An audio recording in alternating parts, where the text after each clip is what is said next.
Assalamu alaikum warahmatullahi wabarakatuh.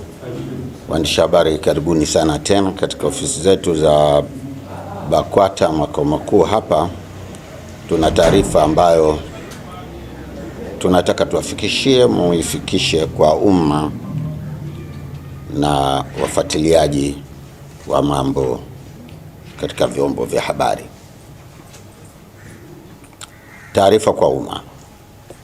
Baraza la Ulama Taifa katika kikao chake kilichofanyika leo tarehe 21 mwezi wa 7 2026 hapa BAKWATA makao makuu chini ya Mufti wa Tanzania na mwenyekiti wake Dr. Abubakar Zuberi, kikizingatia uamuzi wao wa tarehe 14 mwezi huu wa kuwasimamisha mashehe watatu kupisha uchunguzi wa tuhuma dhidi yao, Mufti wa Tanzania baada ya kushauriana na baraza lake la ulama na kwa kuzingatia madaraka yake kikatiba ibara 84 ndani ya mabano 17 ya katiba BAKWATA ya mwaka 1999 toleo la 2018, ameunda tume kuchunguza tuhuma zote zinazowakabili mashehe hao husika. Sheikh Walid Al-Hadi Omar toka mkoa wa Dar es Salaam, Sheikh Isa Nasr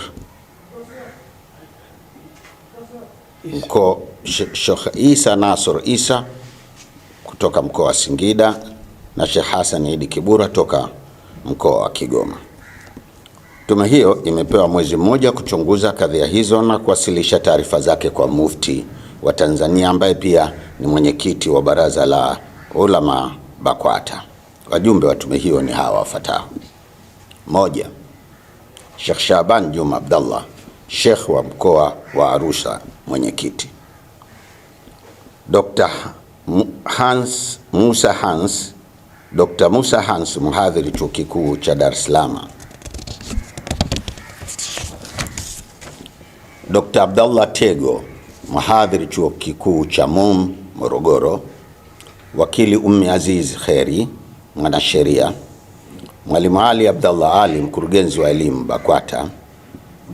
Hamisi Kalimwage, mjumbe wa kamati ya utatuzi wa migogoro ya misikiti na madrasa nchini. Tunasihi Waislamu wote wasiokuwa Waislamu kuwa watulivu kwa kipindi hiki ambacho tume inafanya kazi, na pia tunawaomba wenye taarifa muhimu kuhusu kadhia hii waweze kuwasilisha taarifa zao ndani ya tume hii. Pia wale wote watakaohitajika na tume katika kukusanya taarifa muhimu, tunawaomba watoe ushirikiano ili kufanikisha malengo ya tume hii ambayo ni kutenda haki kwa kila upande. Tunamwomba Mwenyezi Mungu atuwezeshe katika jambo hili la kheri. Wa billahi tawfik.